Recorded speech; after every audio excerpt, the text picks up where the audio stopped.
नवंबर 1988।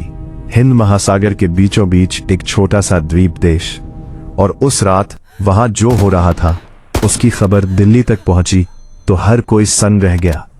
माले की सड़कों पर गोलियां चल रही थीं।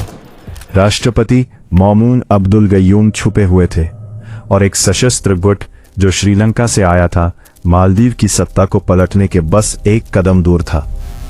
लेकिन उससे पहले एक फोन आया।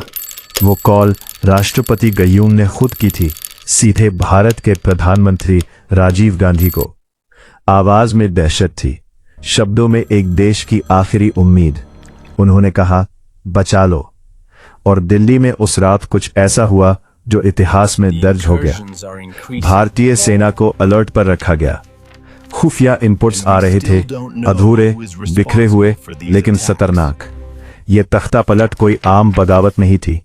इसके पीछे थे People's Liberation Organisation of Tamil Eelam PLOTE के करीब 80 से ज्यादा हथियारबंद लड़ाके। मकसद था मालदीव पर कब्जा, और अगर वो सफल हो जाते तो हिंद महासागर का भू राजनीतिक नक्शा हमेशा के लिए बदल जाता। घड़ी की सुइयां चल रही थीं और भारत के पास वक्त बेहद कम था। ऑपरेशन कैक्टस शुरू हुआ रात के अंधेरे में। भारतीय वायुसेना के IL-76 विमानों ने आगरा से उड़ान भरी।